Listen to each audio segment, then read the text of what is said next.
നമസ്കാരം. ആദ്യം നോക്കാം പ്രധാന വാർത്തകൾ. CPI സംസ്ഥാന സമ്മേളന പ്രവർത്തന റിപ്പോർട്ടിൽ സർക്കാരിന് വിമർശനം. മദ്യനയത്തിലെ നിലപാട് തെറ്റെന്ന് CPI.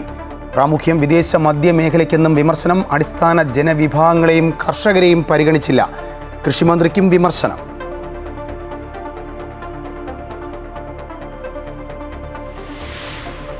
സ്വർണ്ണപ്പാളി വിവാദത്തിൽ ദേവസ്വം ബോർഡിന് തിരിച്ചടി. ദേവസ്വം ബോർഡിന് ഹൈക്കോടതിയുടെ രൂക്ഷ വിമർശനം.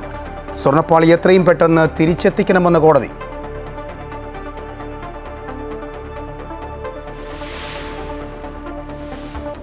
സംസ്ഥാനത്ത് 2 പേർക്ക് കൂടി അമീബിക് മസ്തിഷ്ക ജ്വരം.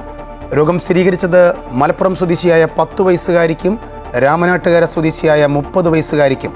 കുട്ടിയുടെ നില അതീവ ഗുരുതരം. രോഗം ബാധിച്ചവരുടെ എണ്ണം 11 ആയി.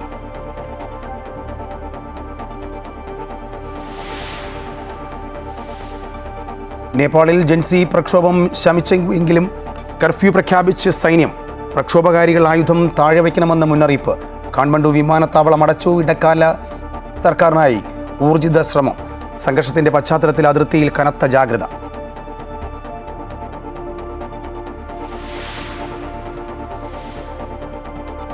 ഏഷ്യ കപ്പ് ക്രിക്കറ്റിൽ ടീം ഇന്ത്യ ഇന്നിറങ്ങുന്നു. UAE-ക്കെതിരായ മത്സരം രാത്രി 8 മുതൽ ദുബായിൽ. സഞ്ജു സാംസൺ പ്ലേയിങ് 11-ൽ ഇടം പിടിച്ചേക്കുമോ എന്നതിൽ ആകാംക്ഷ.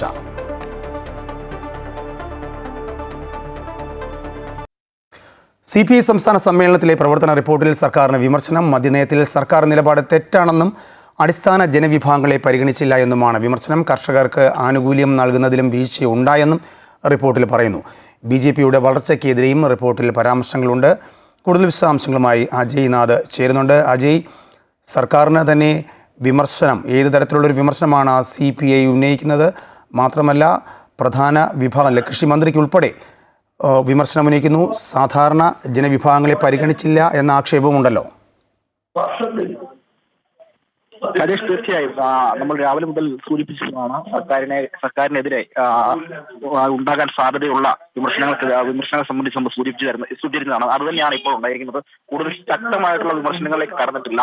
നമ്മൾ സൂചിപ്പിച്ചപോലെ തന്നെ ബ്രൂവറി വിഷയത്തിൽ, അതായത് മദ്യ കമ്പനിയുമായി ബന്ധപ്പെട്ട വിഷയത്തിലും സമാനമായ രീതിയിൽ BJPയുടെ വാർത്തയെ സംബന്ധിച്ചും സർക്കാരിന്റെ പോലീസ് നയവുമായി ബന്ധപ്പെട്ടും അത്തരത്തിലുള്ള വിമർശനങ്ങളാണ് ഇപ്പോൾ ഏറ്റവും പ്രധാനമായും ഉയർന്നു വന്നിരിക്കുന്നത്. മദ്യനയത്തിൽ സർക്കാർ സ്വീകരിക്കുന്ന നിലപാട് തെറ്റാണ്. അതായത് പരമ്പരാഗത മേഖലയിൽ പണിയെടുക്കുന്ന ചെത്തു തൊഴിലാളികളെ അവഗണിക്കുകയും പകരം വിദേശ മദ്യ നിർമ്മാണ കമ്പനികളെ സഹായിക്കുകയും ചെയ്യുന്ന സമീപനമാണ് സർക്കാരിന്റെ ഭാഗത്തുനിന്നുണ്ടാകുന്നത്. ഈ നിലപാട് തുടരുന്നതോടെ ആ തൊഴിലാളി രംഗമാകെ തകർച്ചയെ നേരിടുന്ന സാഹചര്യമുണ്ട്. മറ്റൊന്ന്, മുൻഗണനാ ക്രമം നിശ്ചയിക്കുന്നതിൽ വീഴ്ചയുണ്ടായി എന്നുള്ളതാണ്. അടിസ്ഥാന ജനവിഭാഗങ്ങളെ പരിഗണിക്കുന്നില്ല. കർഷകർക്ക് ആനുകൂല്യങ്ങൾ നൽകുന്നതിൽ വീഴ്ചയുണ്ടായി. കൃഷി വകുപ്പ് മന്ത്രി CPIയുടെ കൂടി മന്ത്രിയാണ് P. പ്രസാദ്. ആ P. പ്രസാദിന്റെ നിലപാടിൽ പോലും വീഴ്ച ഉണ്ടായിട്ടുണ്ട് എന്നുള്ള നിലയിലുള്ള റിപ്പോർട്ടാണ് സംസ്ഥാന സെക്രട്ടറി പ്രവർത്തന റിപ്പോർട്ടിന്റെ ഭാഗമായി അവതരിപ്പിച്ചിട്ടുള്ളത്. മറ്റൊന്ന്, BJPയുടെ വളർച്ച സംബന്ധിച്ചിട്ടാണ്. അത് രാഷ്ട്രീയ കരട് പ്രമേയത്തിലും അത് സംബന്ധിച്ചിട്ടുള്ള രേഖപ്പെടുത്തലുകൾ ഉണ്ടായിരുന്നു. BJPയുടെ വളർച്ച അത്തരത്തിലേക്ക് വളരുന്ന സാഹചര്യം ഉണ്ടായിരുന്നു. തൃശ്ശൂരിൽ ഉൾപ്പെടെ വലിയ രീതിയിലുള്ള വിജയം BJPക്ക് നേടാൻ കഴിയുന്നു. ഈ ഘട്ടത്തിൽ ഇടതുപക്ഷ ഐക്യമാണ് ഉണ്ടാകേണ്ടത്, വിശേഷ LDFന്റെ ഐക്യമാണ് ഉണ്ടാകേണ്ടത് എന്നടക്കമുള്ള കാര്യങ്ങൾ സൂചിപ്പിക്കുന്നു. തെരഞ്ഞെടുപ്പുകൾ അടുത്തിരിക്കെ, അതായത് തദ്ദേശ സ്വയംഭരണ തെരഞ്ഞെടുപ്പ് ഒപ്പം നിയമസഭാ തെരഞ്ഞെടുപ്പ് ഉൾപ്പെടെ നടക്കാനുള്ള സാഹചര്യമുണ്ട്. അടുത്ത് തന്നെ ഇത് രണ്ടും നടക്കാനിരിക്കെ കൃത്യമായൊരു ഇടപെടൽ ഈ തെരഞ്ഞെടുപ്പുമായി ബന്ധപ്പെട്ട് ഉണ്ടാകേണ്ടതായിട്ടുണ്ട്. അതിൽ LDFനെ ഇടതുപക്ഷ സഖ്യങ്ങളെല്ലാം തന്നെ ഒന്നിച്ചു നിൽക്കേണ്ട സാഹചര്യമുണ്ട്. ഇത്തരം കാര്യങ്ങളാണ് പ്രധാനമായും റിപ്പോർട്ടിന്റെ ഭാഗമായിട്ട് സൂചിപ്പിക്കുന്നത്. ഏറ്റവും പ്രധാനമായും നമ്മൾ സൂചിപ്പിച്ചോളൂ തന്നെ സർക്കാരിനെതിരെ സർക്കാരിന്റെ പോലീസ് നയം, ആ പോലീസ് നയത്തിൽ വന്നിട്ടുള്ള വീഴ്ച, സമീപകാലത്ത് ഉണ്ടായിട്ടുള്ള പോലീസ് സേനയിൽ ഉണ്ടായിട്ടുള്ള ചില ആളുകളുടെ ഇടപെടലുകൾ, അതെല്ലാം തന്നെ ഇടതുപക്ഷത്തെയും സർക്കാരിനെയും പ്രതികൂട്ടിലാകുന്ന സാഹചര്യമുണ്ടായിരുന്നു. അത് തെറ്റായ സമീപനമാണ്. സർക്കാർ അതിൽ ഒരു നിലപാട് സ്വീകരിക്കേണ്ടതാണ് എന്നടക്കമുള്ള കാര്യങ്ങളാണ് സർക്കാരുമായി ബന്ധപ്പെട്ട് സൂചിപ്പിക്കുന്നത്.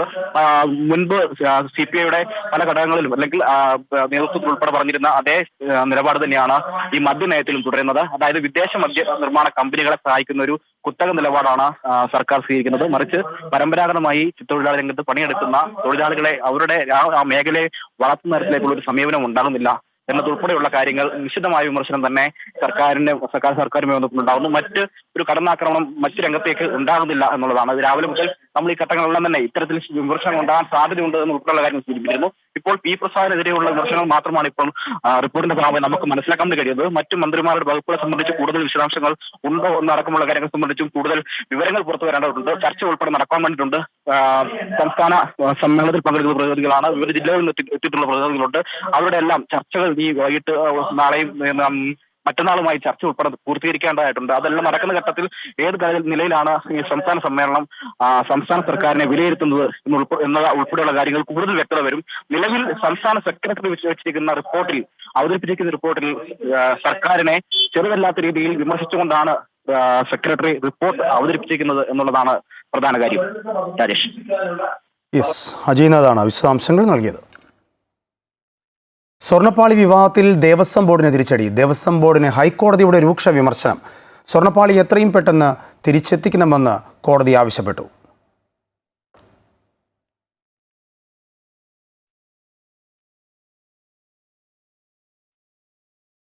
ആഗോള അയ്യപ്പ സംഗമ വിവാദങ്ങൾക്കിടയിൽ സമവായ ശ്രമവുമായി തിരുവിതാംകൂർ ദേവസ്വം ബോർഡ്.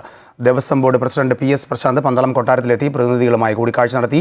അയ്യപ്പ സംഗമത്തിന് പന്തളം കൊട്ടാരത്തിന്റെ പിന്തുണ തേടി. എന്നാൽ അടുത്തയാഴ്ച തീരുമാനം അറിയിക്കുമെന്ന് കൊട്ടാരം പ്രതിനിധികൾ വ്യക്തമാക്കി. രാവിലെ പന്തളം വലിയ കോയിക്കൽ ക്ഷേത്രത്തിൽ ദർശനം നടത്തിയ ശേഷമാണ് തിരുവിതാംകൂർ ദേവസ്വം ബോർഡ് പ്രസിഡന്റും 2 ബോർഡംഗങ്ങളും പന്തളം കൊട്ടാരം പ്രതിനിധികളുമായി കൂടിക്കാഴ്ച നടത്തിയത്. പന്തളം കൊട്ടാരവുമായി മുൻകാലങ്ങളിലും ഇപ്പോഴും നല്ല ബന്ധമാണ് ഉള്ളത് എന്നും ഈ മാസം 20-ന് പമ്പയിൽ നടക്കുന്ന അയ്യപ്പ സംഗമത്തിൽ പങ്കെടുക്കുന്നതിന് പന്തളം രാജകുടുംബത്തെ ക്ഷണിക്കാനായാണ് സന്ദർശനമെന്നും ദേവസ്വം ബോർഡ് പ്രസിഡന്റ് പറഞ്ഞു. അവർ ശബരിമലയുമായി ബന്ധപ്പെട്ട കാര്യങ്ങളിലെല്ലാം തന്നെ പൂർണ്ണമായ പിന്തുണ നമുക്ക് പ്രഖ്യാപിച്ചിട്ടുണ്ട്.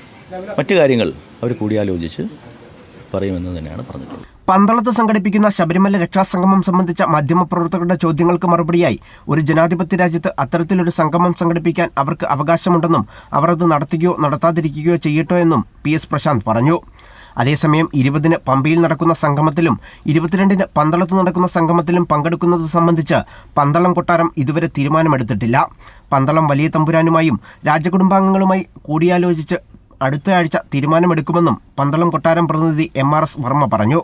വലിയ തമ്പുരാനുമായിട്ട് കണ്ടിട്ട് നമ്മുടെ കുടുംബാംഗങ്ങളുമായിട്ടൊരു മീറ്റിങ്ങും ചർച്ചയും നടത്തിയതിന് ശേഷമേ നമ്മുടെ നിലപാടുകൾ അടുത്ത ആഴ്ചയോടുകൂടി നമ്മൾ സ്വീകരിക്കുകയുള്ളൂ. ദേവസ്വം ബോർഡുമായിട്ട് നമ്മൾ നല്ല ബന്ധത്തിലാണ് നമ്മൾ പോയിക്കൊണ്ടിരിക്കുന്നത്. ശബരിമലയിലെ യുവതീ പ്രവേശന കാലത്തെ കേസുകൾ പിൻവലിക്കാത്തതാണ് പന്തളം കൊട്ടാരത്തിന്റെ അതൃപ്തിക്ക് പിന്നിൽ. വിഷയത്തിൽ പന്തളം കൊട്ടാരത്തിന്റെ അതൃപ്തി ബന്ധപ്പെട്ടവരെ അറിയിക്കുമെന്ന് PS പ്രശാന്ത് അറിയിച്ചു. അമൃത ന്യൂസ്, പത്തനംതിട്ട. എയ്ഡഡ് സ്കൂളുകളിലും അധ്യാപകർക്ക് യോഗ്യതാ പരീക്ഷ വേണമെന്ന വിലയിരുത്തലുമായി വിദ്യാഭ്യാസ മന്ത്രി V ശിവൻകുട്ടി. ഇക്കാര്യം പരിഗണനയിലാണെന്നും മന്ത്രി ഫേസ്ബുക്കിൽ കുറിച്ചു. എന്നാൽ ഇക്കാര്യം ചർച്ചയായതോടെ പോസ്റ്റ് പിൻവലിച്ച മന്ത്രി താൻ ഉദ്ദേശിച്ചത് കേട്ടിട്ട് യോഗ്യതാ പരീക്ഷയാണെന്ന് വിശദീകരിക്കുകയും ചെയ്തു. തിരുവനന്തപുരത്ത് നിന്ന് അൻഫ്രിറ്റ് ഡിസൂസ ചേരുന്നുണ്ട്. അൻഫ്രിറ്റ്, എന്താണിപ്പോൾ ഇങ്ങനെയൊരു വിവാദത്തിന് കാര്യം? മന്ത്രി അവസാനം ആ പോസ്റ്റ് പിൻവലിക്കുകയും ചെയ്യുന്നു. കേട്ടിട്ട് യോഗ്യതാ പരീക്ഷയാണ് വിശദീകരണവുമായാണ് മന്ത്രി രംഗത്ത് വന്നിരിക്കുന്നത്. രാജേഷ്, തീർച്ചയായും ആദ്യം വിദ്യാഭ്യാസ മന്ത്രി V ശിവൻകുട്ടി, അതായത് എയ്ഡഡ് മേഖലകളിലും സർക്കാരിൻ്റെ അധീനതയിലുള്ള മാനേജ്മെൻറ്റിൻ്റെ സ്കൂളുകളാണ് എങ്കിൽ പോലും നിയമനാധികാരികൾ മാനേജ്മെൻറ്റ് ആണെങ്കിൽ കൂടിയും അവിടെ പ്രവേശനം നൽകുമ്പോൾ അധ്യാപകരെ പ്രവേശിപ്പിക്കുമ്പോൾ അവിടെ ഒരു യോഗ്യതാ പരീക്ഷ നടത്തണം എന്നൊരു വിലയിരുത്തലാണ് വിദ്യാഭ്യാസ മന്ത്രി V ശിവൻകുട്ടി നടത്തിയത്. ഇക്കാര്യം അദ്ദേഹം ഫേസ്ബുക്ക് പോസ്റ്റിലൂടെയായിരുന്നു പറഞ്ഞത്. ആ പോസ്റ്റിൽ അദ്ദേഹം പറയുന്നത് എയ്ഡഡ് സ്കൂളുകളുടെ നിയമനാധികാരി മാനേജ്മെൻ്റ് ആണ്, അതിൽ തർക്കമില്ല. എന്നാൽ അവിടെ അധ്യാപകരെ നിയമിക്കും അവർക്കൊരു യോഗ്യതാ പരീക്ഷ നടത്തേണ്ടതുണ്ട്. ഇക്കാര്യം സർക്കാരിൻ്റെ പരിഗണനയിലാണ്. വിദ്യാഭ്യാസം, അവിടെ പഠിക്കുന്ന കുട്ടികൾ വിദ്യാഭ്യാസം എല്ലാ മേഖലയിലും യോഗ്യതയുള്ളവരായിരിക്കണം എന്നൊരു നിർബന്ധമുണ്ട്. ഇതിൻ്റെ ഭാഗമായി മാനേജ്മെൻറ്റ് സ്കൂളുകളിലാണെങ്കിൽ കൂടിയും, അതായത് എയ്ഡഡ് സ്കൂളുകളാണെങ്കിൽ കൂടി, നമുക്കറിയാം എയ്ഡഡ് മേഖലയും സർക്കാരും തമ്മിൽ, അതായത് ഈ ഒരു നിർദ്ദേശം എന്ന് പറയുന്നത് ഇവിടെ എയ്ഡഡ് മേഖലയിലെ വിദ്യാഭ്യാസം അല്ലെങ്കിൽ അധ്യാപക നിയമനവുമായി ബന്ധപ്പെട്ട് നിരവധി വാദപ്രതിവാദങ്ങൾ, അത് വളരെ വർഷങ്ങൾക്ക് മുമ്പ് തന്നെ നടക്കുന്ന ഓരോ സർക്കാരുകൾ ഭരിക്കുമ്പോൾ, UDF ആയാലും LDF ആയാലും ഭരിക്കുമ്പോഴൊക്കെ തന്നെയും ഈ എയ്ഡഡ് മേഖലയിലെ അധ്യാപക നിയമനവുമായി ബന്ധപ്പെട്ട് നിരവധി തർക്കങ്ങൾ വരികയും നിരവധി തവണ തന്നെ കമ്മീഷനുകൾ വയ്ക്കുകയും ആ എയ്ഡഡ് മേഖലകളെ എങ്ങനെയൊക്കെ മാറ്റം വരുത്താം, അതിൻ്റെ കരിക്കുലം പോലും എങ്ങനെ മാറ്റം വരുത്താമെന്ന രീതിയിൽ ഓരോ സർക്കാരുകളും ചർച്ച നടത്തുകയും ഒക്കെ ചെയ്യുകയാണ്. പക്ഷേ അങ്ങനെ ചർച്ച നടത്തുമ്പോൾ പോലും അതിൽ അത്ര കണ്ട് ഇടപെടാൻ ഒരു സർക്കാർ പോലും ധൈര്യം കാണിക്കാറില്ല. കാരണം അത് മാനേജ്മെൻറ്റ് സ്കൂളുകളാണ്, ശമ്പളം കൊടുക്കുന്നത് സർക്കാരാണ്, പക്ഷേ ആ നിയമനം അധികാരി നിയമിക്കുന്നത് മാനേജ്മെൻറ്റ് മാനേജ്മെന്റ് ആണ്. ഈ ഒരു തർക്കം ഇപ്പോഴും പൊതുസമൂഹത്തിൽ നിൽക്കുന്നത് വർഷങ്ങളോളം പഴക്കമുള്ള ഒരു തർക്ക വിഷയമാണ്. അതുകൊണ്ട് തന്നെ അവിടെ അധ്യാപകരെ ശമ്പളം മാനേജ്മെന്റ് നിയമിക്കുമ്പോൾ സ്വാഭാവികമായും മാനേജ്മെന്റ് അവർക്ക് ഇഷ്ടമുള്ള അധ്യാപകരെ നിയമിക്കുന്നു. ആ നിയമനം നടത്തുമ്പോൾ അതിൽ യാതൊരു വിധമായ കൈകടത്തലുകളും ഇന്നേ വരെ ഒരു സർക്കാരുകളും നടത്തിയിട്ടില്ല. പക്ഷേ ഇപ്പോൾ അവർക്ക് ഒരു എലിജിബിലിറ്റി ടെസ്റ്റ് അല്ലെങ്കിൽ യോഗ്യതയുള്ള അധ്യാപകരെ അവിടെ നിയമിക്കണം, അവിടെ ഒരു സർക്കാർ ഒരു പരീക്ഷ നടത്തുമെന്നൊരു നിർദ്ദേശം വിദ്യാഭ്യാസ മന്ത്രി വി ശിവൻകുട്ടി നടത്തുകയാണ് ചെയ്തത്. അദ്ദേഹം അത് ഫേസ്ബുക്കിലൂടെ ഈ ഒരു വിശദീകരണം അല്ലെങ്കിൽ ഈ ഒരു നിർദ്ദേശം അദ്ദേഹം ഒരു വിലയിരുത്തൽ എന്ന രീതി അത് സർക്കാരിൻ്റെ പരിഗണനയിലാണ് എന്നുകൂടി വിദ്യാഭ്യാസ മന്ത്രി പറഞ്ഞു വയ്ക്കുകയാണ് ചെയ്തത്. ഇത് ഓരോ തവണയും കാരണം ഈ എയ്ഡഡ് മേഖലയിലെ അധ്യാപക നിയമനത്തിൽ ഒരു സർക്കാരും അത്ര കണ്ട് ധൈര്യപൂർവ്വം ഇടപെടുകയില്ല. കാരണം അത് വോട്ട് ബാങ്കാണ്. കാരണം ഈ കേരളത്തിലെ എല്ലാ എയ്ഡഡ് മാനേജ്മെൻറ്റ് സ്കൂളുകളെന്ന് പറയുന്നത് ക്രൈസ്തവ മതമേലധ്യക്ഷന്മാരുടെ അല്ലെങ്കിൽ മുസ്ലിം സമുദായങ്ങളുടെ അതും അല്ലെങ്കിൽ SNDP NSS ഇതുപോലുള്ള മാനേജ്മെൻറ്റുകളുടെ കീഴിലാണ് എല്ലാ എയ്ഡഡ് സ്കൂളുകളും നിലനിൽക്കുന്നത്. അതുകൊണ്ട് തന്നെ സ്വാഭാവികമായിട്ട് വോട്ട് ബാങ്കാണ്. ഇവരുടെ ആ അധീനതയിൽ അത്ര കണ്ട് ഒരു സർക്കാരുകളും അങ്ങനെ അങ്ങ് കൈകടത്തുകയുമില്ല. പ്രത്യേകിച്ച് ഈ തിരഞ്ഞെടുപ്പ് അടുത്തൊരു വേളയും ഇതിനു മുമ്പ് MABB അടക്കമുള്ള വിദ്യാഭ്യാസ മന്ത്രിയായിരുന്ന കാലഘട്ടങ്ങളിലും പല പരിഷ്കാരങ്ങളും കൊണ്ടുവരാനുള്ള ആവേശമൊക്കെ കാണിച്ചുവെങ്കിലും ആവേശം പാതി വഴിയിലൊക്കെ മടങ്ങിപ്പോകുന്ന കാഴ്ച നമുക്കറിയാം. ഇത് ഖാദർ കമ്മിറ്റി റിപ്പോർട്ട് ഇപ്പോഴും പരിഗണനയിലാണ്.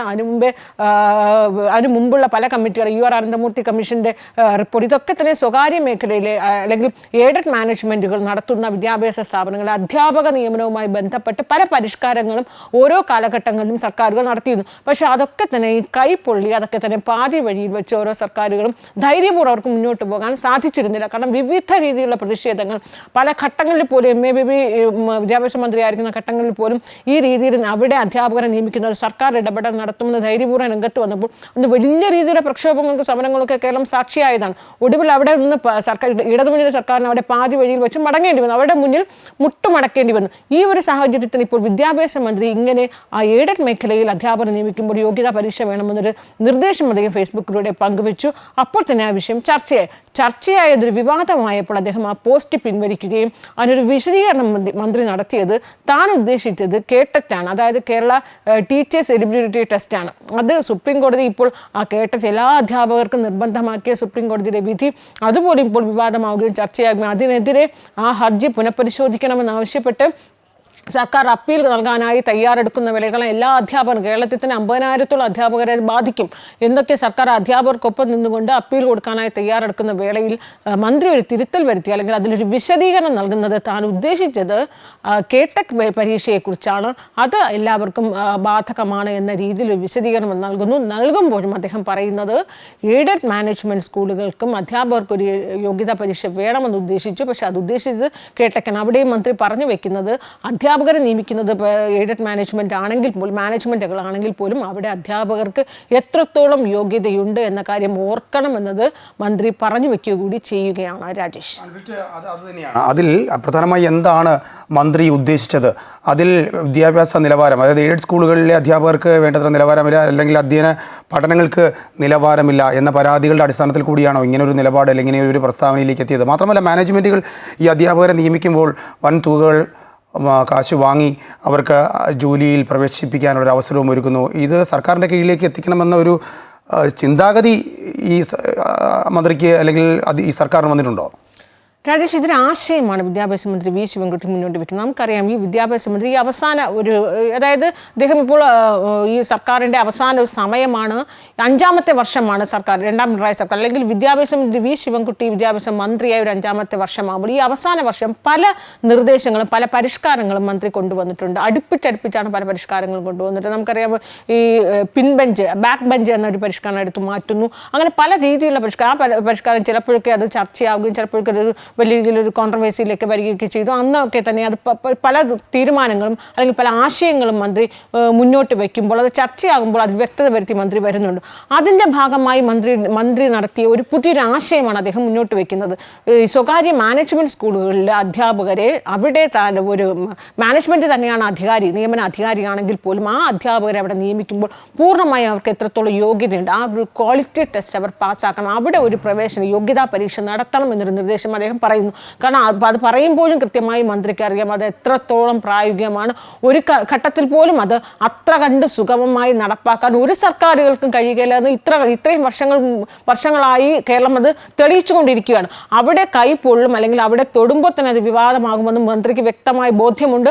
അതുകൊണ്ട് തന്നെയാണ് ആ പോസ്റ്റ് ഇടുകയും പക്ഷെ അവിടെ ഒരു ശുദ്ധീകരണം വരുത്താൻ അല്ലെങ്കിൽ അവിടെ ഒരു കൈകടൽ നടത്താൻ സർക്കാർ ഇതൊക്കെ വീക്ഷിക്കുന്നുണ്ട്, സർക്കാർ നിന്ന് പിന്നോട്ട് പോകാൻ തയ്യാറല്ല എന്ന് പറയാനൊരു ധൈര്യപൂർവ്വം മന്ത്രി പറയുകയാണ്. അങ്ങനെയാണ് മന്ത്രിയുടെ ഭാഗത്ത് നിന്ന് അങ്ങനെ ഒരു പോസ്റ്റ് ഉണ്ടായി. കാരണം ഇവിടെ ഇതൊക്കെ നിരീക്ഷിക്കാനായി, കാരണം ഈ കേടെക് പരീക്ഷ എല്ലാവർക്കും നിർബന്ധമാക്കിയുള്ള സുപ്രീം കോടതി വിധി വലിയ രീതിയിൽ ചർച്ചയാകുമ്പോൾ അതിൻ്റെ കൂടി പരിസരത്ത് ആ ഒരു ചർച്ചാ പരിസരത്ത് തന്നെയാണ് മാനേജ്മെൻറ്റ് സ്കൂളുകളിൽ അവരുടെ ഇഷ്ടാനുസരണം അധ്യാപകരെ നിയമിക്കുമ്പോൾ അവിടെ എന്ത് യോഗ്യതയുണ്ട് എന്നത് മാനേജ്മെൻറ്റ് വിലയിരുത്തുക, അല്ലെങ്കിൽ സമൂഹം അത് ചർച്ചയാകട്ടെ, പൊതുസമൂഹത്തിൽ ഒരു ചർച്ചയ്ക്ക് വിധേയമാകട്ടെ എന്നുകൂടി കരുതിയാണ്, ഒരു ചർച്ചയ്ക്ക് തുടക്കമിടുന്ന രീതിയിലാണ് മന്ത്രി ഈ ഒരു സമയത്ത് ഇങ്ങനെ ഒരു പോസ്റ്റ് ഇട്ടത്. എന്നാൽ വലിയ രീതിയിൽ ഈ പോസ്റ്റ് വന്നതോടുകൂടി തന്നെ സ്വകാര്യ മാനേജ്മെൻറ്റ് അസോസിയേഷനൊക്കെ കടുത്ത പ്രതിഷേധവുമായി അവരൊക്കെ രംഗത്തെത്തി. കാരണം അവരുടെ ഒരു പ്രശ്നങ്ങളും അവരുടെ പരാധീനതകളും ഒക്കെ അവർ പറയുന്നു. അങ്ങനെ ഒരു തീരുമാനം നടപ്പാക്കുമ്പോൾ അതിൻ്റെതായ രീതിയിൽ അവർ നേരിടുമെന്നൊക്കെ പറയുന്നു. അപ്പോഴാണ് മന്ത്രി അതിലൊരു വ്യക്തത വരുത്തി താൻ നടത്തിയത് ഉദ്ദേശിച്ചത് കേടെക് പരീക്ഷയെക്കുറിച്ചാണ് എന്നത് വിശദീകരണം നൽകുന്നു. പക്ഷേ ആ വിശദീകരണം നൽകുമ്പോഴും മന്ത്രി പറയുന്നുണ്ട് സ്വകാര്യ മാനേജ്മെൻറ്റ് സ്കൂളുകൾക്ക് അധ്യാപകരെ നിയമിക്കുന്നത് അവരാണെങ്കിൽ കൂടിയും അതിൽ എത്രത്തോളം യോഗ്യതയുണ്ട്. കാരണം ഇങ്ങനെ ഒരു നിർദ്ദേശം സർക്കാരിൻ്റെ ഭാഗത്തു നിന്നുണ്ടാകുന്നത് പോലും എല്ലാ വിദ്യാഭ്യാസവും കൃത്യമായി കാര്യക്ഷമമാകണം, ഗുണമേന്മയുള്ളതാകണം. എല്ലാ ഗുണമേന്മയുള്ള വിദ്യാഭ്യാസം നൽകാനുള്ള അവകാശം അല്ലെങ്കിൽ അതൊരു വിദ്യാർത്ഥികളുടെ മൗലിക അവകാശമാണ്. അത് മാനേജ്മെൻറ്റ് നടത്തുന്നതായാലും സർക്കാർ നടത്തുന്നതായാലും പൊതുവിദ്യാഭ്യാസം എന്നത് ആ ഗുണമേന്മയുള്ള വിദ്യാഭ്യാസം ലഭിക്കുക എന്നത് ഓരോ വിദ്യാർത്ഥികളുടെയും മൗലികാവകാശമാണ്. അത് മാനേജ്മെൻ്റ് ആയാലും അത് ഉറപ്പ് വരുത്തണം എന്ന ഒരു നിർദ്ദേശം കൂടി വിദ്യാഭ്യാസ മന്ത്രി ഈ അവസരത്തിൽ മുന്നോട്ട് വയ്ക്കുകയാണ്. പക്ഷേ അപ്പോഴും അദ്ദേഹത്തിന് ആ നിലപാടിൽ ഉറച്ചു നിൽക്കാൻ കഴിഞ്ഞില്ല എന്നത് ഈ അവസരത്തിൽ എടുത്തു പറയേണ്ടതാണ്. യെസ്, തിരുവനന്തപുരത്ത് നിന്നും അൻഫിൽ ഡിസൂസയാണ് വിശദാംശങ്ങൾ നൽകിയത്. മറ്റു വാർത്തയിലേക്ക്, നേപ്പാൾ സാധാരണഗതിയിലേക്ക് മടങ്ങി വരുന്നു.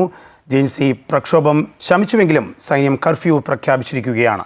പ്രക്ഷോഭകർക്ക് സൈന്യം മുന്നറിയിപ്പും നൽകിയിട്ടുണ്ട്. പ്രക്ഷോഭകാരികൾ ആയുധം താഴെ വയ്ക്കണമെന്നാണ് ആവശ്യം. നഗര കേന്ദ്രീകൃത മേഖലകളിലെല്ലാം സൈന്യം ഏറ്റെടുത്തിട്ടുണ്ട്. പ്രക്ഷോഭകാരികൾ ആക്രമിച്ച പാർലമെൻറ്റ്, സുപ്രീം കോടതി അടക്കമുള്ള സർക്കാർ കെട്ടിടങ്ങളുടെ സുരക്ഷ വർദ്ധിപ്പിച്ചിട്ടുമുണ്ട്. കാഠ്മണ്ഡു വിമാനത്താവളം ഇനിയൊരു അറിയിപ്പുണ്ടാകുന്നത് വരെ അടച്ചു. ഇടക്കാല സർക്കാരിനായി ഊർജിത ശ്രമം നടക്കുകയാണ്. അതുവരെ കാര്യങ്ങൾ സൈന്യത്തിൻ്റെ നിയന്ത്രണത്തിലായിരിക്കും.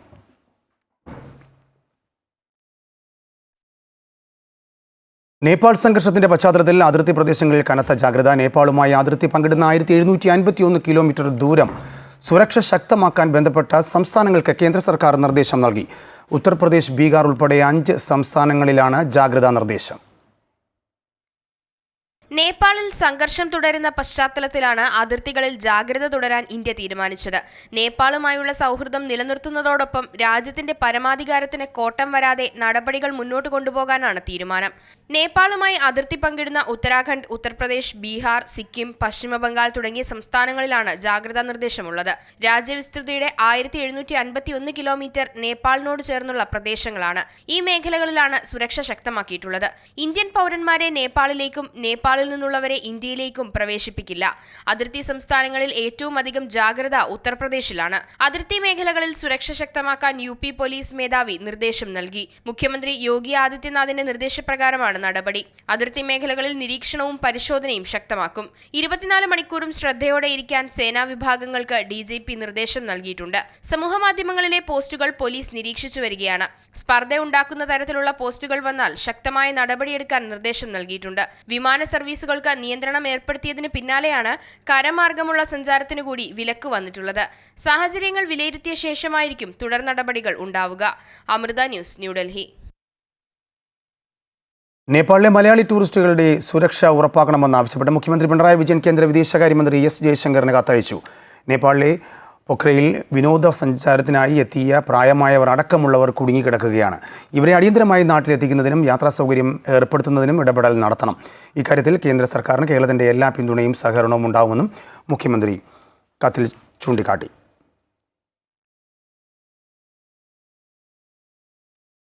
ഇസ്രായേലിൻ്റെ വ്യോമാക്രമണത്തിന് പിന്നാലെ ഖത്തർ തലസ്ഥാനമായ ദോഹയിൽ സന്ദർശനം നടത്തി UAE പ്രസിഡന്റ്. സഹോദരി സന്ദർശനമെന്നാണ് Sheikh Mohammed bin Zayed Al നഹിയാൻ്റെ സന്ദർശനത്തെ UAE വിശേഷിപ്പിച്ചത്. ഖത്തറിലുള്ള ഹമാസ് നേതാക്കളെ ലക്ഷ്യം വെച്ച് ഇസ്രായേൽ നടത്തിയ വ്യോമാക്രമണത്തിന് പിന്നാലെയാണ് UAE പ്രസിഡന്റിൻ്റെ സന്ദർശനം. Qatar Amir Sheikh Tamim bin Hamad Al താനിയും UAE പ്രസിഡന്റിനെ സ്വീകരിച്ചു. UAE ഉപപ്രധാനമന്ത്രിയും പ്രതിരോധ മന്ത്രിയും ദുബൈ കിരീടാവകാശിയുമായ Sheikh Hamdan bin Mohammed bin Rashid Al Maktoum, Abu Dhabi ഉപഭരണാധികാരിയും ദേശീയ സുരക്ഷാ ഉപദേഷ്ടാവുമായ Sheikh Tahnoun bin Zayed Al നഹ്യാനും ഉൾപ്പെടെയുള്ള ഉന്നതതല സംഘവും UAE പ്രസിഡന്റിനൊപ്പം ദോഹയിൽ എത്തിയിട്ടുണ്ട്. നേരത്തെ ഇസ്രായേൽ വ്യോമാക്രമണത്തിന് പിന്നാലെ ആക്രമണത്തെ ശക്തമായി അപലപിച്ച UAE ഖത്തറിന് പൂർണ്ണ പിന്തുണ പ്രഖ്യാപിച്ച് രംഗത്തെത്തിയിരുന്നു. ദോഹയിലെ ഇസ്രായേൽ ആക്രമണം അന്താരാഷ്ട്ര നിയമങ്ങളുടെ ലംഘനമെന്ന് ഖത്തർ അമീറിനെ ഫോണിൽ വിളിച്ച് ട്രംപ് സംസാരിച്ചു. മധ്യസ്ഥ ശ്രമം തുടരണമെന്ന് ആവശ്യമുന്നയിച്ചു. ആക്രമണം മുൻകൂട്ടി അറിയിച്ചുവെന്ന US വാദം തള്ളി ഖത്തർ രംഗത്ത് വന്നു. സ്ഫോടനത്തിൽ 5 പ്രവർത്തകർ കൊല്ലപ്പെട്ടെന്ന് സ്ഥിരീകരിച്ച് ഹമാസും രംഗത്ത് വന്നു. ഇസ്രയേലിന്റെ ആക്രമണം എല്ലാ അന്താരാഷ്ട്ര നിയമങ്ങളുടെയും മാനദണ്ഡങ്ങളുടെയും നഗ്നമായ ലംഘനമാണെന്ന് ഖത്തർ. കൂടാതെ ജനവാസ മേഖലയിലെ താമസക്കാരുടെ സുരക്ഷയ്ക്ക് ഗുരുതരമായ ഭീഷണിയുമാണെന്ന് ഖത്തർ വിദേശകാര്യ വക്താവ് മജീദ് അൽ അൻസാരി പ്രസ്താവനയിലൂടെ അറിയിച്ചു.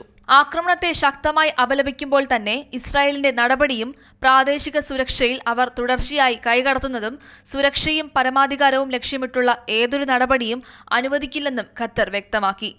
ഖത്തർ അമീറിനെ ഫോണിൽ വിളിച്ച് അമേരിക്കൻ പ്രസിഡന്റ് ഡൊണാൾഡ് ട്രംപ് മധ്യസ്ഥ ശ്രമം തുടരണമെന്ന് ആവശ്യപ്പെട്ടു. ഖത്തറിന്റെ മണ്ണിൽ ഇനി ആക്രമണം ഉണ്ടാകില്ലെന്ന് ട്രംപ് ഉറപ്പു നൽകി. എന്നാൽ ആക്രമണം മുൻകൂട്ടി അറിയിച്ചുവെന്ന US വാദം ഖത്തർ തള്ളി. അതേസമയം എല്ലാ ബന്ദികളെയും ഉടൻ മോചിപ്പിക്കണമെന്ന് ഹമാസിനോട് ട്രംപ് ആവർത്തിച്ചു. ഹമാസ് നേതാക്കളെ ലക്ഷ്യമിട്ട് ഇസ്രയേൽ നടത്തിയ വ്യോമാക്രമണത്തിനെതിരെ ഖത്തറിന് പൂർണ്ണ പിന്തുണ പ്രഖ്യാപിച്ച് സൗദി കിരീടാവകാശി മുഹമ്മദ് ബിൻ സൽമാൻ രംഗത്ത് വന്നു. Qatar Amir Sheikh Tamim bin Ahmed അൽ താനിയുമായി ഫോൺ സംഭാഷണത്തിൽ ഖത്തറിന്റെ സുരക്ഷയും പരമാധികാരവും സംരക്ഷിക്കാൻ സ്വീകരിക്കുന്ന എല്ലാ നടപടികളെയും സൗദി അറേബ്യ പിന്തുണയ്ക്കുമെന്ന് കിരീടാവകാശി വ്യക്തമാക്കി. ഇസ്രായേലിന്റെ ആക്രമണത്തെ ക്രിമിനൽ പ്രവൃത്തിയും അന്താരാഷ്ട്ര നിയമങ്ങളുടെ നഗ്നമായ ലംഘനവുമെന്ന് വിശേഷിപ്പിച്ച് സൗദി കിരീടാവകാശി ശക്തമായി അപലപിച്ചു. കഴിഞ്ഞ നിരവധി വർഷങ്ങളായി ഖത്തറും കെയ്റോയും കേന്ദ്രീകരിച്ചാണ് ഇസ്രായേൽ പലസ്തീൻ സംഘർഷം സംബന്ധിച്ചുള്ള മധ്യസ്ഥ ചർച്ചകൾ നടക്കുന്നത്. ഖത്തറിന് നേരെ നടന്ന ഇസ്രായേൽ ആക്രമണത്തെ ഗൾഫ് രാജ്യങ്ങൾ അപലപിച്ചു. അതിനിടെ ഖത്തറിലെ US പൗരന്മാർക്ക് US ജാഗ്രതാ നിർദ്ദേശം നൽകി. സുരക്ഷിത കേന്ദ്രങ്ങളിലേക്ക് മാറണമെന്നും അമേരിക്കൻ പൗരന്മാർ വീടുകൾക്ക് പുറത്തിറങ്ങരുതെന്നും നിർദ്ദേശത്തിൽ വ്യക്തമാക്കുന്നുണ്ട്. നിലവിലെ സംഭവവികാസങ്ങൾ വിമാന സർവീസുകളെ ബാധിച്ചിട്ടില്ലെന്ന് ഖത്തർ എയർവേസ് അറിയിച്ചു.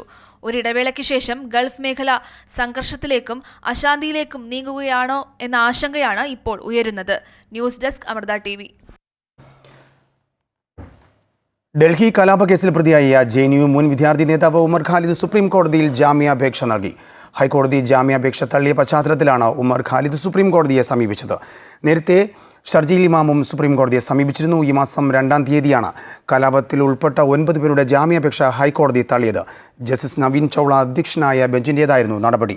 അറസ്റ്റിലായി 5 വർഷത്തിന് ശേഷമാണ് ജാമ്യാപേക്ഷയിൽ കോടതി അന്ന് വിധി പറഞ്ഞത്. പ്രതികൾക്കെതിരെ UAPA ഉൾപ്പെടെയുള്ള വകുപ്പുകളാണ് ചുമത്തിയിട്ടുള്ളത്.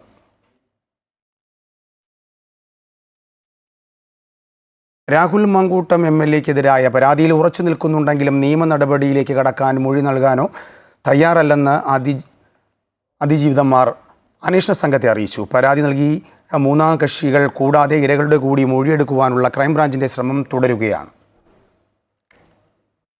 രാഹുൽ മാങ്കൂട്ടത്തിനെതിരെ ക്രൈംബ്രാഞ്ച് രജിസ്റ്റർ ചെയ്ത ലൈംഗികാരോപണ പരാതിയിലാണ് ഇരകളായവർ പരാതിയുമായി മുന്നോട്ടു പോകാൻ താൽപ്പര്യമില്ല എന്ന സൂചന നൽകുന്നത്.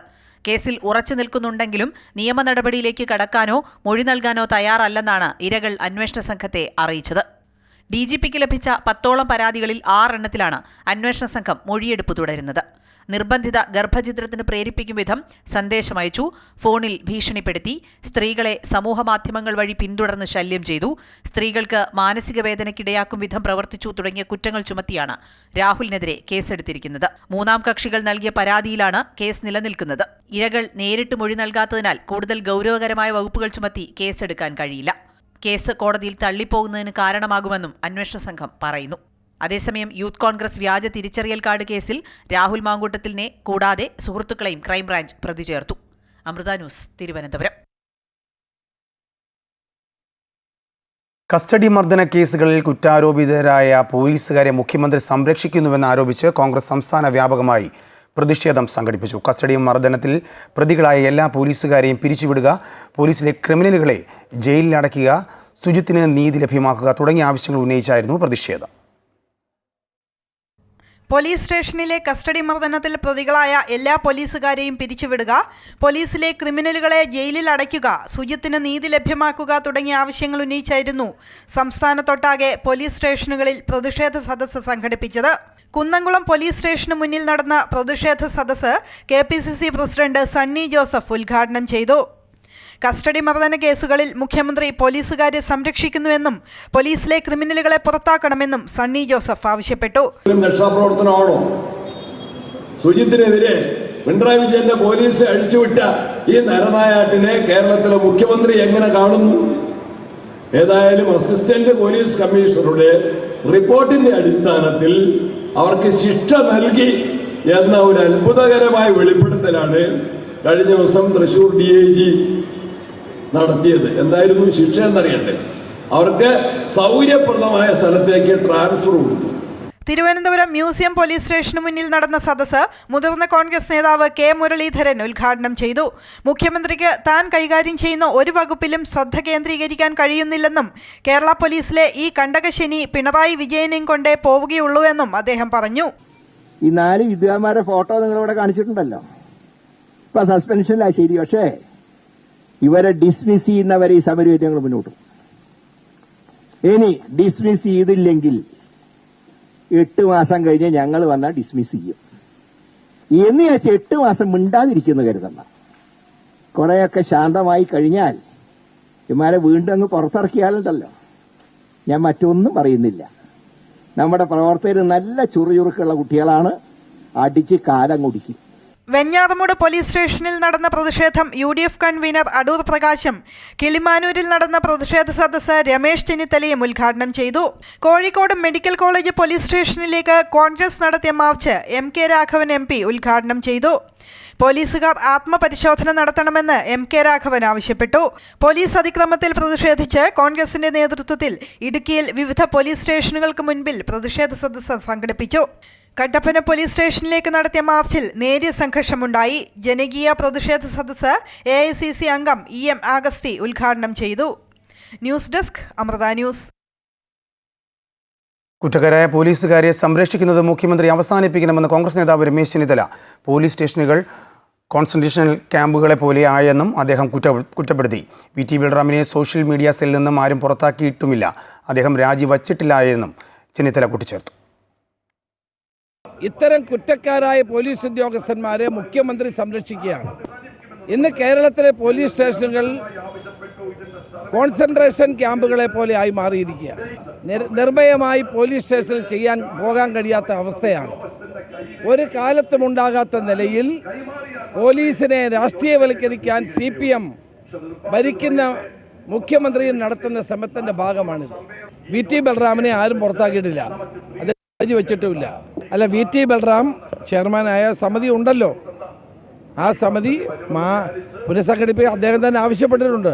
പക്ഷേ ഇതുവരെ അദ്ദേഹത്തെ മാറ്റിയിട്ടില്ല, പുനഃസംഘടിപ്പിച്ചിട്ടില്ല. ആഗോള അയ്യപ്പ സംഗമത്തിൽ ചോദ്യങ്ങളുമായി ഹൈക്കോടതി. സംഗമത്തിൽ സർക്കാരിൻ്റെ റോൾ എന്തെന്ന് കോടതി ചോദിച്ചു. ശബരിമല വികസനത്തിന് ചർച്ചകൾ നടക്കുമോ എന്നും കോടതി ചോദിച്ചു. ധനസമാഹരണത്തിൽ വ്യക്തതയില്ല എന്നും കോടതിയുടെ നിരീക്ഷണമുണ്ടായി. അതേസമയം പണം സ്പോൺസർഷിപ്പിലൂടെ സമാഹരിക്കുമെന്ന് സർക്കാർ മറുപടി നൽകി. സംഗമം ഭരണഘടനാ വിരുദ്ധമല്ല എന്നും സർക്കാർ കോടതിയെ അറിയിച്ചു. ബലാത്സംഗ കേസിൽ റാപ്പർ വേടൻ അറസ്റ്റിൽ. തൃക്കാക്കര പോലീസാണ് വേടനെ അറസ്റ്റ് ചെയ്തത്. തൃക്കാക്കര SP-യുടെ നേതൃത്വത്തിലുള്ള ചോദ്യം ചെയ്യലിന് പിന്നാലെയാണ് അറസ്റ്റ്. വിവാഹ വാഗ്ദാനം നൽകി 5 തവണ പീഡിപ്പിച്ചുവെന്നാണ് വേടനെതിരായ യുവ ഡോക്ടറുടെ പരാതി. 31,000 രൂപയും വേടൻ വാങ്ങിയതായി പരാതിയിൽ ചൂണ്ടിക്കാട്ടുന്നു. ഈ കേസിൽ കോടതി നേരത്തെ മുൻകൂർ ജാമ്യം നൽകിയിരുന്നു. 1 ലക്ഷം രൂപയും 2 ആൾ ജാമ്യവുമാണ് വ്യവസ്ഥ. അതിനാൽ വൈദ്യപരിശോധനയ്ക്ക് ശേഷം വേടനെ വിട്ടയക്കും. റാപ്പർ വേടനെ പുറത്തിറക്കണമെന്നാവശ്യപ്പെട്ട ആരാധകരുടെ പരാക്രമം. മദ്യപിച്ച് തൃക്കാക്കര പോലീസ് സ്റ്റേഷന് മുമ്പിൽ 2 ആരാധകർ ബഹളം വയ്ക്കുകയായിരുന്നു. ഇരുവരെയും പോലീസ് കസ്റ്റഡിയിലെടുത്തു. കസ്റ്റഡിയിലായവർ സെല്ലിനകത്ത് വെച്ച് പോലീസിനെതിരെ അസഭ്യ വർഷവും ഭീഷണിയും മുഴക്കി.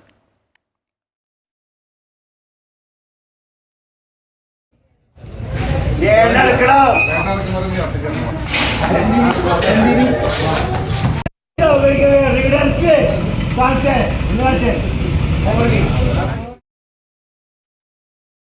ഇന്ത്യ അമേരിക്ക വ്യാപാര ചർച്ചകൾ ഉടൻ തുടങ്ങുമെന്ന സൂചന. വ്യാപാര ചർച്ചകൾ എത്രയും വേഗം പൂർത്തിയാക്കാൻ ശ്രമമെന്ന് പ്രധാനമന്ത്രി നരേന്ദ്രമോദി പറഞ്ഞു. സുഹൃത്തായ മോദിയുമായി ഉടൻ സംസാരിക്കുമെന്നും ധാരണയിലെത്താൻ ബുദ്ധിമുട്ടുണ്ടാകില്ല എന്നുമുള്ള ട്രംപിന്റെ പ്രസ്താവനയ്ക്ക് പിന്നാലെയാണ് പ്രധാനമന്ത്രിയുടെ ട്വീറ്റ്. അമേരിക്കയുമായുള്ള വ്യാപാര ചർച്ചകൾ ഇന്ത്യ അടുത്ത ആഴ്ച വീണ്ടും തുടങ്ങുമെന്ന റിപ്പോർട്ടുകളാണ് പുറത്തുവരുന്നത്. ഇന്ത്യൻ സംഘം അമേരിക്കയിലേക്ക് പോകുമെന്നും സൂചനയുണ്ട്. തീരുവ വിഷയത്തിൽ ഇന്ത്യ US പ്രശ്നങ്ങൾ തുടരുന്നതിനിടെയാണ് ട്രംപ് സോഷ്യൽ മീഡിയ പ്ലാറ്റ്ഫോമിൽ ഇന്ത്യയും US തമ്മിലുള്ള വ്യാപാര രംഗത്തെ പ്രതിസന്ധികൾ പരിഹരിക്കുന്നതിനുള്ള ചർച്ചകൾ നടക്കുന്നുവെന്ന് വ്യക്തമാക്കിയത്. ഇരു രാജ്യങ്ങൾക്കും സ്വീകാര്യമായ ഒരു അന്തിമ തീരുമാനത്തിലെത്താൻ ഒരു ബുദ്ധിമുട്ടും ഉണ്ടാകില്ലെന്നും ട്രംപ് വ്യക്തമാക്കിയിരുന്നു. ഈ പോസ്റ്റിന് പിന്നാലെ വാർത്തകൾ സ്ഥിരീകരിച്ച് പ്രധാനമന്ത്രി നരേന്ദ്രമോദിയും ട്വീറ്റ് ചെയ്തു. വ്യാപാര ചർച്ചകൾ എത്രയും വേഗം പൂർത്തിയാക്കാൻ ശ്രമിക്കുന്നുവെന്നാണ് മോദി പറഞ്ഞത്. ഇന്ത്യയും അമേരിക്കയും സ്വാഭാവിക പങ്കാളികളും അടുത്ത സുഹൃത്തുക്കളുമാണെന്നും ഇരു രാജ്യങ്ങളിലെയും ജനങ്ങളുടെ അഭിവൃദ്ധിക്കായി യോജിച്ച് നീങ്ങുമെന്നും പ്രധാനമന്ത്രി അറിയിച്ചു. ട്രംപുമായി സംസാരിക്കാൻ ആഗ്രഹിക്കുന്നുവെന്നും മോദി ട്വീറ്റിൽ പറഞ്ഞു. തീരുവ വിഷയത്തിൽ രമ്യമായ പരിഹാരമുണ്ടാകാനുള്ള സാധ്യതയാണ് ഇത് കാണിക്കുന്നത്. അതേസമയം ഇന്ത്യയ്ക്കും ചൈനയ്ക്കുമെതിരെ 100% അധിക തീരുവ ചുമത്താൻ യൂറോപ്യൻ യൂണിയനോട് നേരത്തെ ഡൊണാൾഡ് ട്രംപ് ആവശ്യപ്പെട്ടു. റഷ്യയുമായി ഇരു രാജ്യങ്ങൾക്കുമുള്ള വ്യാപാര നയതന്ത്ര ബന്ധത്തിന് തടയിടാനുള്ള നീക്കമാണിത്. റഷ്യയ്ക്കുമേൽ സമ്മർദ്ദം ചെലുത്തി യുദ്ധത്തിൽ നിന്നും പിന്തിരിപ്പിക്കാനാണ് റഷ്യൻ എണ്ണ വാങ്ങുന്ന ഇന്ത്യയ്ക്കുമേൽ തീരുവ ചുമത്തിയതെന്നും ട്രംപ് വ്യക്തമാക്കിയിരുന്നു. News desk Amrita TV. ഏഷ്യാകപ്പ് 2020 ക്രിക്കറ്റിൽ നിലവിലെ ചാമ്പ്യന്മാരായ ഇന്ത്യ ഇന്നിറങ്ങും. ആതിഥേയരായ UAE ആണ് എതിരാളികൾ. 2020 പുതിയൊരു തുടക്കത്തിനാണ് ഇന്ത്യ ഒരുങ്ങുന്നത്. വൈസ് ക്യാപ്റ്റനായി എത്തുന്ന ഗിൽ അഭിഷേക് ശർമ്മയ്ക്കൊപ്പം ഇന്നിംഗ്സ് ഓപ്പൺ ചെയ്തേക്കും. മലയാളി വിക്കറ്റ് കീപ്പർ സഞ്ജു സാംസൺ ഇന്ന് കളിക്കുമെന്ന കാര്യത്തിൽ ഉറപ്പില്ല. ദുബായ് ഇന്റർനാഷണൽ സ്റ്റേഡിയത്തിൽ രാത്രി 8 മണിക്കാണ് മത്സരം. ദുബൈയിലും അബുദാബിയിലും വെച്ച് നടക്കുന്ന ടൂർണമെന്റിന്റെ ഫൈനൽ സെപ്റ്റംബർ 28-നാണ്.